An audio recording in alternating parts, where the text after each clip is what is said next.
all you're doing is scaling an unprofitable business. You're digging a hole deeper faster. You're burning cash faster. So the whole idea of the numbers isn't so much about the numbers, but it's about reading the gauges, seeing the signs of what's going on in the business so that you can make some course corrections, the right course corrections, before you really end up in a crisis. Top leaders, meaningful conversation, actionable advice, bulldoze complacency, ignite inspiration, create impact. Produced by the Southwestern family of companies. This is the Action Catalyst. Are you interested in advertising with the Action Catalyst? Our listeners could be hearing about your brand right here, right now. For details, shoot us an email at info@theactioncatalyst.com. Don Fotopulos is on a mission to help business owners step up, understand the numbers of their business, and avoid bankruptcy. And regardless of whether you're a solopreneur or you're an independent contractor or salesperson or you're running a P&L or if you're an employee, the principles are universal. And she's an associate professor of business at the King's College. The thing that most impressed me about her, though, was a 20-year career in business as an experienced entrepreneur, turning around small businesses, working as vice president at Citigroup, as a Wall Street trader, and she is the author of a book called Accounting for the Numberphobic, a survival guide for small business owners. So, Dawn, thank you for being here with me and all the other numberphobic listeners. Oh, it's so great to be with you. Thanks. A lot of small business owners just kind of say, hey, I'm just going to hire somebody like an accountant or a bookkeeper. But you say that's not really good enough. Why not? Well, here's the thing. Do you drive a car?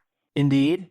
So when we drive a car, would we ever close our eyes and put the car in gear and drive it with our eyes closed? Not a good idea. Well, I took a poll. I just want you to know I took a poll just to see if if this was accurate. 5,000 small business owners over a period of 5 years. True or false, a net income statement and a P&L are the same thing. Guess what percentage out of those 5,000 knew that was a true statement? It was less than 1%. So I'm saying to myself, if they don't know that, they don't know how to read one. But more importantly, what I have seen over and over again is that when these small businesses, first of all, even large businesses now are really bumping up against, limits, and the failure rates are starting to accelerate. And there's a reason for that. But what's interesting is the reason this is such a big deal is because the way they the way they think they're going to get out of the hole is by finding new customers, right? So if they can't pay the bills, they go, oh, okay, I'm going to go out there and I'm going to grow the business. I'll grow the business out of this really tough place. But if you're not making money right now and you don't know that, all you're doing is scaling an unprofitable business. You're digging a hole deeper faster. You're burning cash faster. So the whole idea of the numbers isn't so much about the numbers, but it's about reading the gauges, seeing the signs of what's going on in the business so that you can make some course corrections, the right course corrections, before you really end up in a crisis. So, for example, a net income statement, there's no magic here, right? It's money in, money out. What are you left with? That's really all it is. And when you're running a business, I don't care if it's General Motors or if it's the corner grocery store, you got to answer 3 questions. The first is, are you making money? And if you're not, what to do about it, right? But are you making money? Do you have enough cash to pay your bills? And are you building wealth or destroying it? In other words, are you building equity in the business or are you destroying it? And that has a lot to do with how much debt you have, how much debt the business is carrying relative to the asset base. But without making it more complicated than that, the first question, are you making money or not, is important because margins are very thin. If you run a grocery store, for every dollar you pull in, it's about 1.50 pennies. So it's really, really important that you know, for example, which of the products and services are really helping you drive the business forward. Which of those products and services are really making the business money and protecting the future viability of the business. Then you also have to know profitability of that client. One of the things I think that a lot of people don't realize is that you can be showing a profit and still be going bankrupt. That's right. Well, let's first understand what the definition of bankruptcy really is. The definition of bankruptcy is running out of cash. And small businesses do this every day, and Bear Stearns did this too. Bear Stearns was showing a profit the Friday before the Monday that they declared bankruptcy. Okay, so running out of cash or sources of cash is the definition of bankruptcy. And the challenge with just reading your profit and loss statement or your net income statement, same thing, right, is it just shows you based on sales, based on expenses, what you have left over.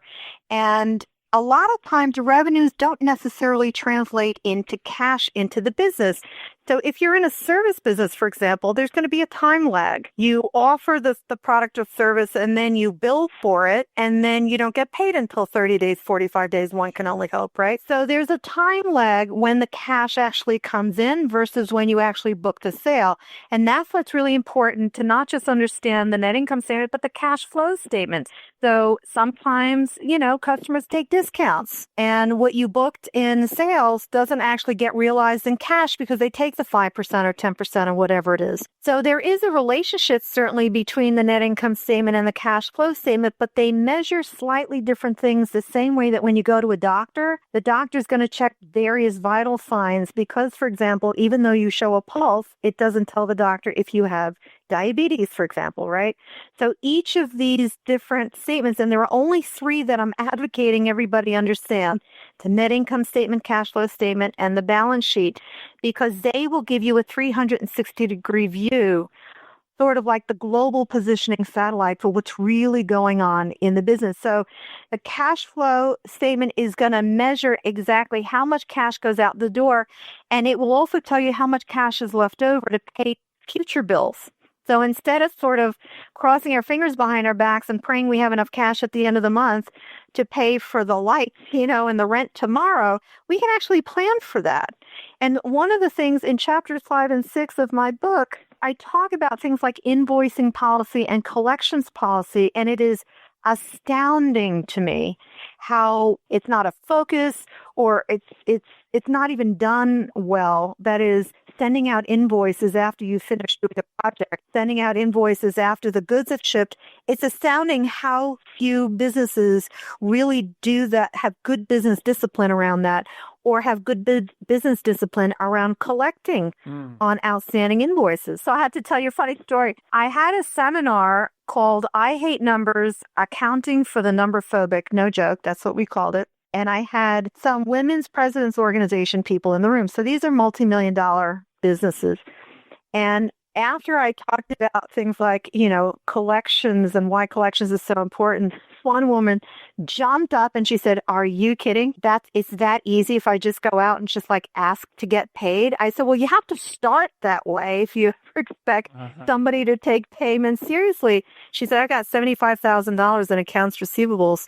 I think I'm going to go call those clients." I said, "That's a really good idea." And let me tell you one other thing. I had an interview with Norm Brodsky, and he's a very successful entrepreneur. And he said most of the people that he knows that either go into their own businesses or people that he coaches are, in fact, salespeople. And he said salespeople need to understand payment policies, and they need to be negotiated when you pull the purchase order.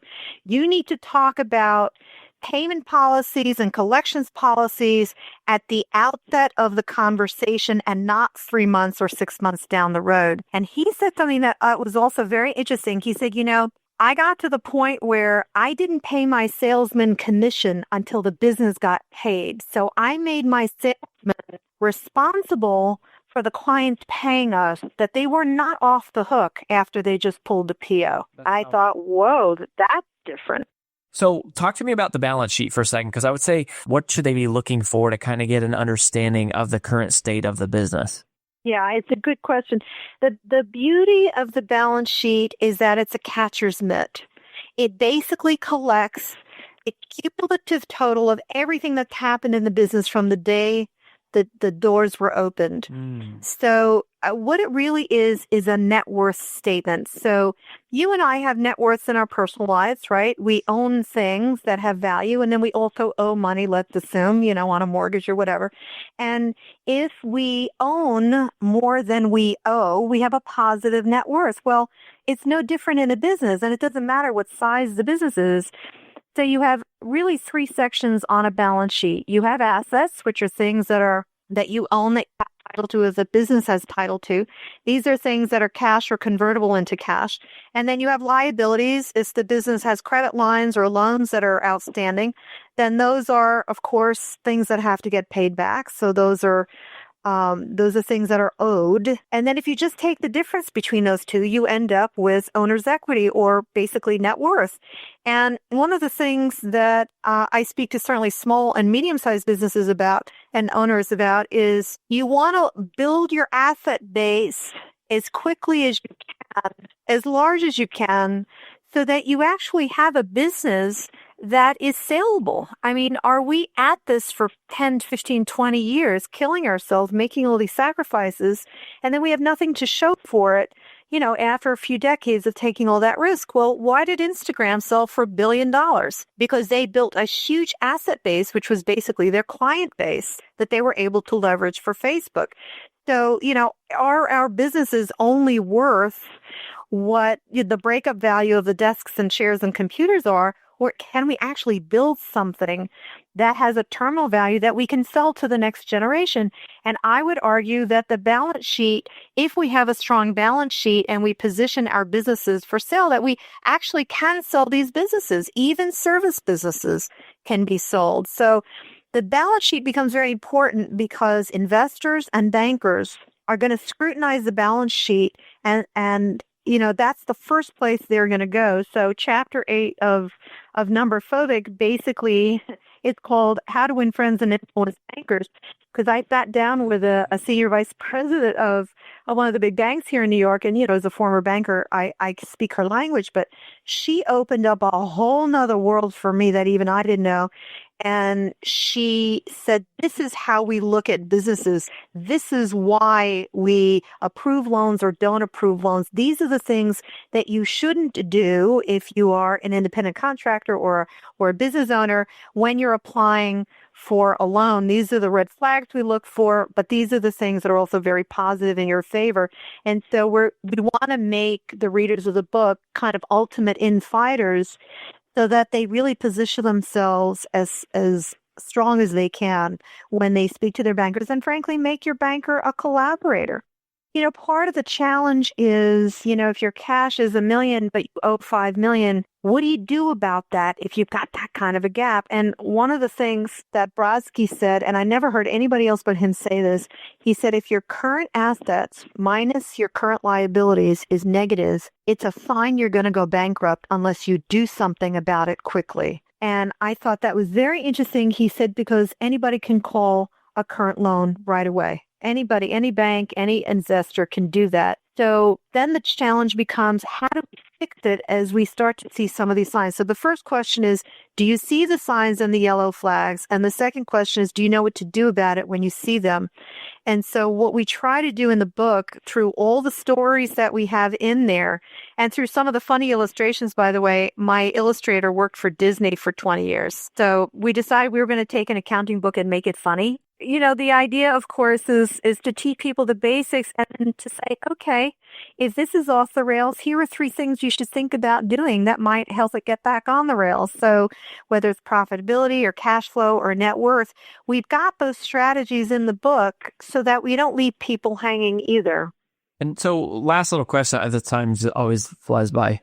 What is the first thing that somebody should do to get a handle on their numbers? Yeah, the first thing you have to do is you got to change your mindset. You really have to change your mindset, and you got to say to yourself, I can really understand this. This is not hard, but I've got to invest probably, a couple of hours a week, or maybe over a month's period of time, to really wrap my mind around this, because I can work half as hard and make twice as much money. And if this little hurdle, and it's a little hurdle when you really break it down, and we have in the book, why wouldn't you want to do that? Why wouldn't you want to make that investment? Have the discipline so you can get to where you want to go. And this is a really small sacrifice. I know people that have been banging their head against a brick wall for years. They read the book and they go, holy cow, why didn't I know this 12 years ago? So the first thing you have to do is change your mindset. The second thing you have to do is take it step by step. So I would argue with the folks, a thermometer doesn't teach you how to dress in the morning. It doesn't tell you how to do that.